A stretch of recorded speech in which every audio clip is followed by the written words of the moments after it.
Yung nagprito siya ng ng lumpia. sa vlog niya. Pinanood namin ni Mami. Yung dito sa office? Oo.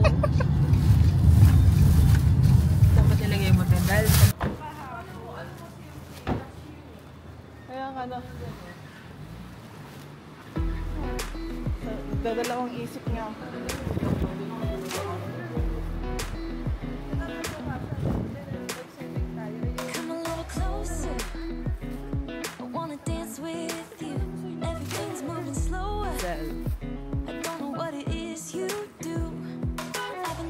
All night trying to figure you out. I just wanna make you smile.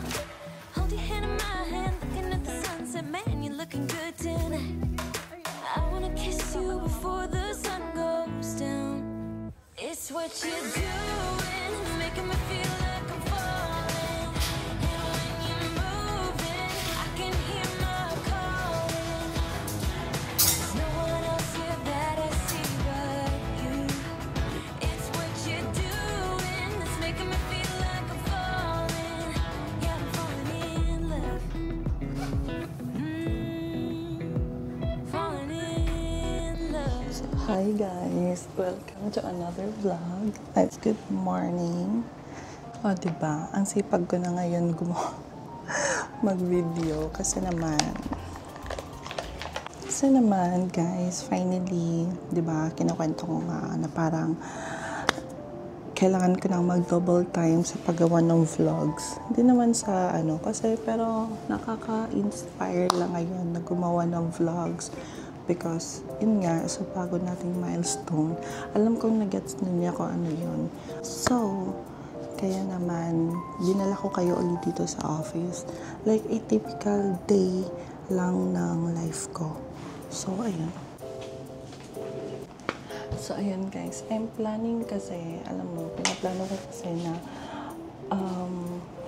para mabilis akong makapag-upload ng vlogs, gagawa ako ng mga raw vlogs. Yung, kung ano lang yung mga na film ko, na video ko, i-upload ko na siya kaagad.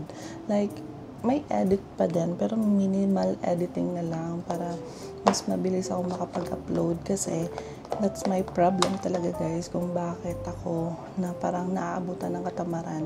Kasi sa daming gagawin after na iisipin ko pa kung paano ko i-edit yung vlogs. Actually, yung previous vlog nga, which is i-upload ko today, yun is parang masasabi ko na wala talaga sa plan yun. Kita nyo nga, wala akong maayos na thumbnail. Kung in-screenshot ko lang yung photo ko doon kung ano yung ita-thumbnail. So, because of that, gusto kong itry na mag-daily vlog sana kung kakayanin talaga ha. O hindi man daily vlog, siguro i-compress ko yung happenings ng 2 araw. Like Monday, Tuesday, Wednesday, Thursday na film ko, ganun. Kasi, yun, ang hirap kasing, sa totoo lang talaga guys, yung pagiging content creator, napakahirap. Gawa ng iisipin mo pa kung ano yung i-upload mo na contents. So, kaya naisip ko na why not mag-daily vlog? Hindi talaga siya daily vlog. I mean, if-film ko siya daily, pero i-compress ko na lang siya in one vlog. Kasi guys, sa totoo lang, since 2010, nahilig na talaga ako manood ng YouTube.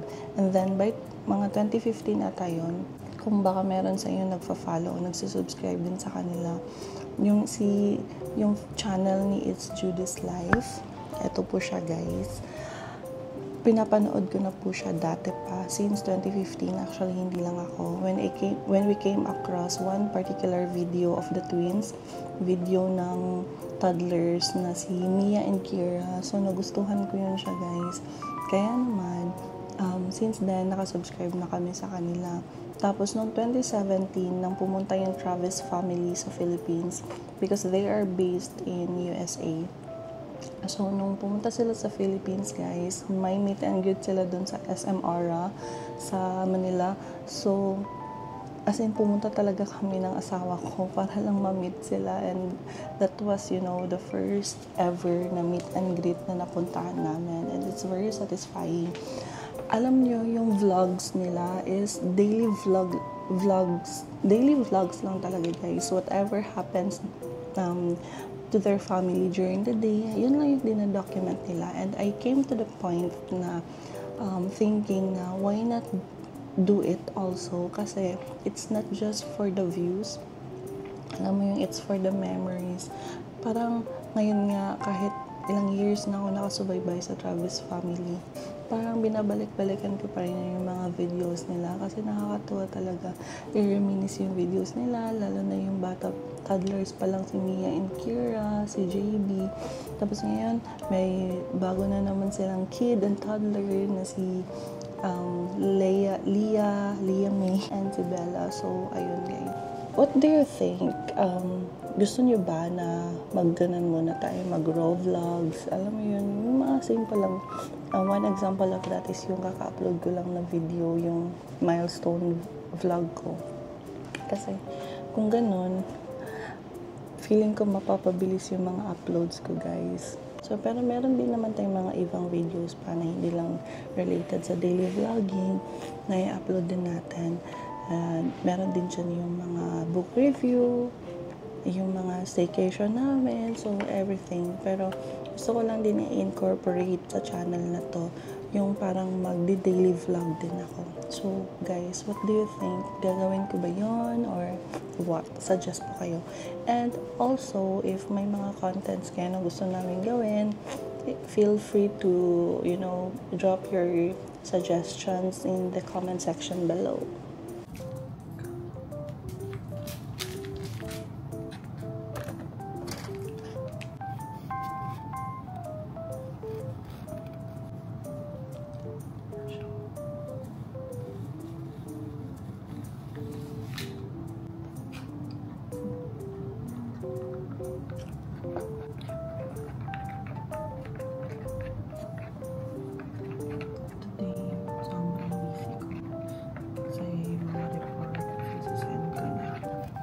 So, hi guys! Tapos na yung vlog natin. Sinong nakapanood nun?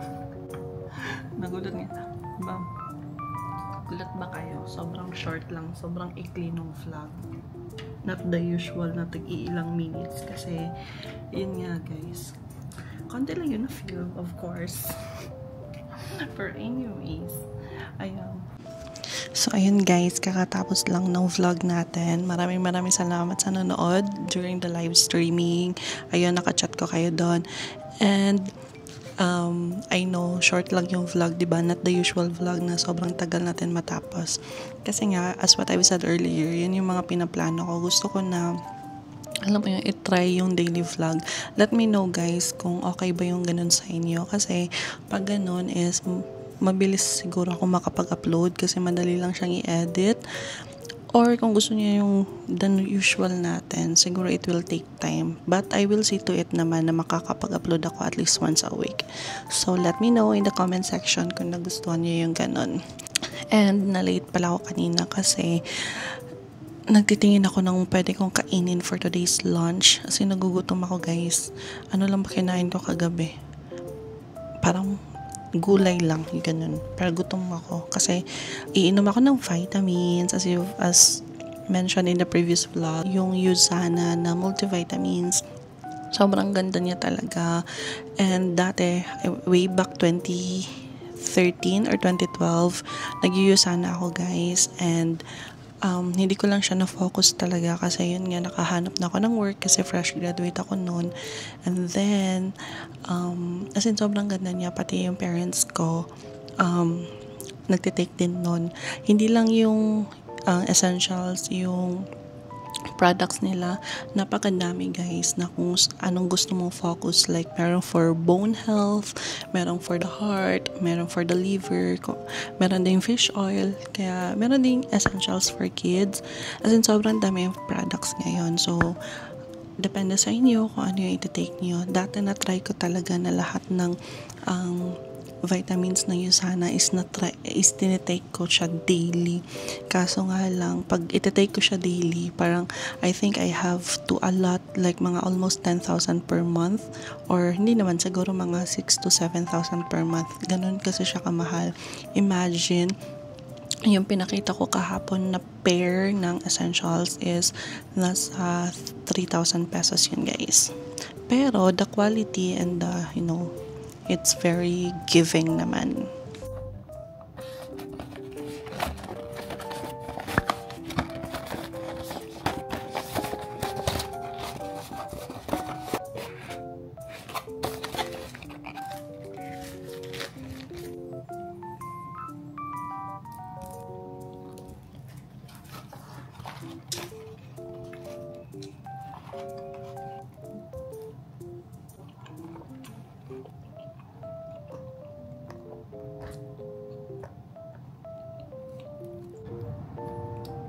Hello. Malapit ako umuwi, guys. Time check. 3:41.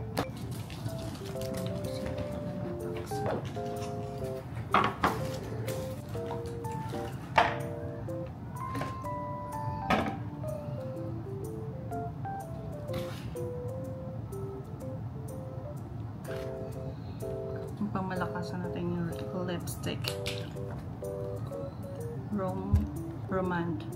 Romand. In shade 08. So, yan. Okay. Ako gusto ko din naman umuwi na maaga sa bahay kasi nga magpa-practice ako ng guitar. Kasi on Saturday, feeling ko hindi ako makakapag-practice kasi may invitation kaming gagawin sa church. And then, pag Sunday naman, ayun, na guitar lessons na, and morning, magsisimba. Sunday morning, magsisimba. Tapos, may invitation ulit kaming gagawin sa church. So, ayun, hindi ko alam kung kailan pa ako makakapag-practice.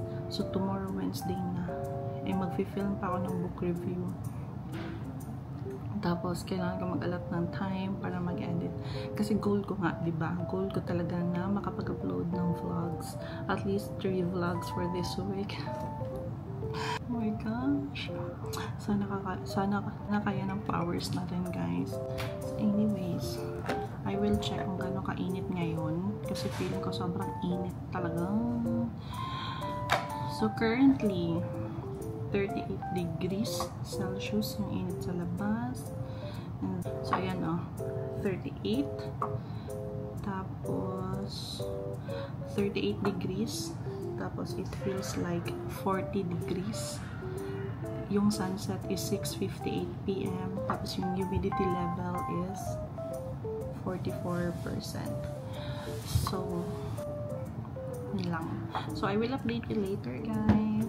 Bye! Mag-aayos na ako ng gamit.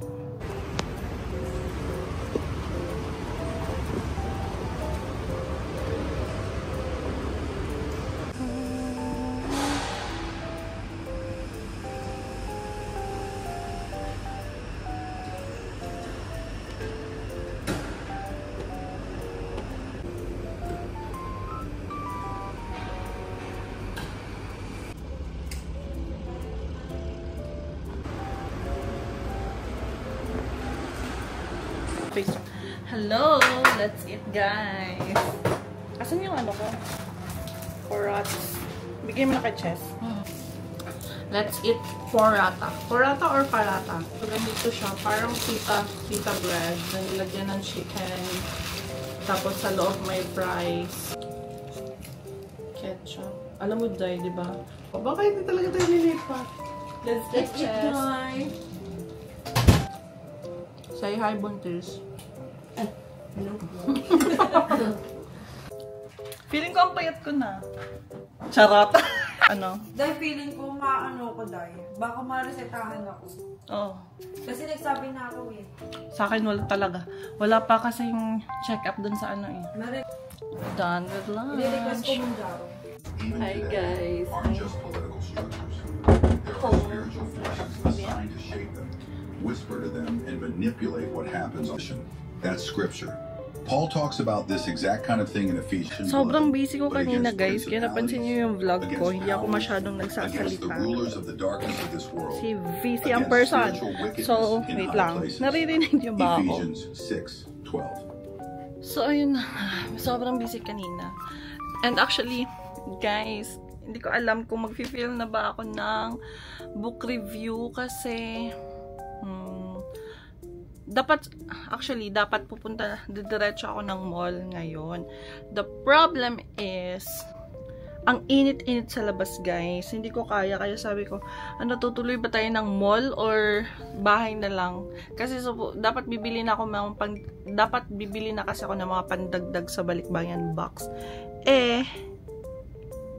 Oh my gosh! May pimple! So, dapat kasi bibili na ako ng mga pandagdag ko sa balikbayan box para mapadala ko na siya. Kaso, sobrang init talaga. It's not giving. Sobrang init talaga. Parang hindi ko kayang maglakad ng ganun katagal. So, hi guys. Good evening. Ayun, tapos na ako magpunas and everything. Wait lang. Pagpasensyahan niyo na kung sobrang kalat dyan sa baba. It's because yung asawa ko hindi niya nililigpit. So, kakapunas ko lang. And, ito yung gamit ko today. Kasi, magpa-practice ako ng gitara. Tapos, this is the guitar that I bought. As you can see, ayun guys.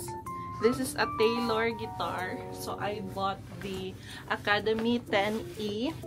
Kasi guys, iniisip ko sana, kasi ito pala yung kwento, bakit ako nagkaroon ng gitara.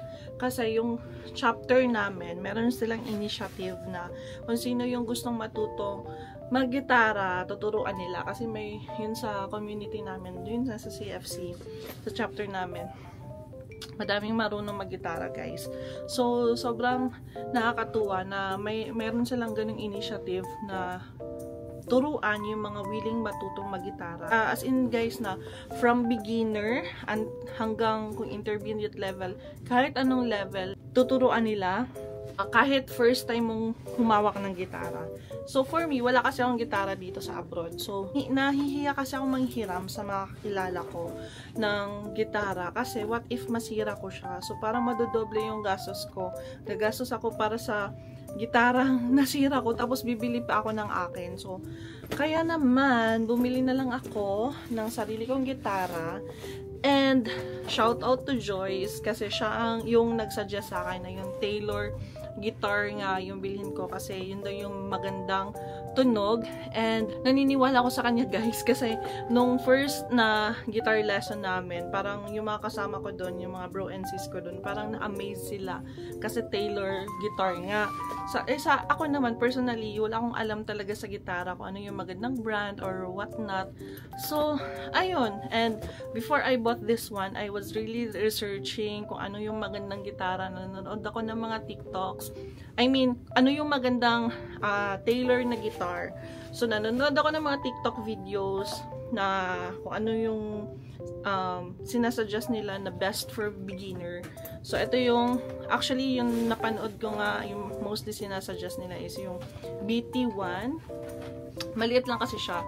But I wanted to buy yung parang classic na gitara, yung medyo malaki yung size, yung normal size. Kaya, I came across this Academy 10E. Ayun. Yun ang binili ko. And actually, nagdadalawang isip ako if it's either this Taylor guitar or yung Martin guitar, kasi I've heard also that Martin guitars are really doing good, really doing well, and there are also Martin guitars that are perfect for beginners. But since ito nga yung sinuggest ni Joy, so ito na yung binili ko. So I'm gonna show you my guitar, guys. I'm gonna show you. And actually, may basics ako ng gitara, pero I think 4 lang na chords or 5 chords yung alam ko talagang kapain, you know. So this is the Taylor Academy 10E. Yung E pala is para sa electronics. So ayan siya. Pwede na siyang i-connect yun sa electronics. So may built-in tuner na din siya, guys. So since beginner ako sa gitara, sobrang magandang to para sa akin, kasi hindi ba beginner, hindi ako marunong magtono ng gitara, kaya this is best for beginners also. And nakadalawang sessions na pala kami, or 2 lessons na kami ng guitar lessons. And last week lang yung... So, ayun naman. So, this coming Sunday, meron na kaming 3rd session. So, that's why I'm going to practice! You have an option also, kung walang tuner yung gitara nyo. Ang nagsabi din sa amin nito is yung mga bro and sis namin. Download nyo lang yung Guitar ganito, ito na app. Guitar Tuna ba? Guitar Tuna. Well, this is a guitar tuner, guys. So, i-click mo lang siya. So, ito yung lumalabas. So, pag i-strum mo yung iyan. Di ba? Ito, i-strum ko yung pinaka-top na string. Tingnan niyo. Ayan, nagsisignal siya. Tapos, pag nakalagay siya sa green, dyan sa gitna, it means nasa tono yung string mo na yon. So, next naman is ito. See? Naka-green siya. So, meaning niya, nakatono siya. Then, 3rd, naka-green din siya. Then, 4th, see? Then, 5th, nakatono din siya. And last, yan, nakatono siya. So, nasa tono yung gitara natin, guys. Wait lang. Super.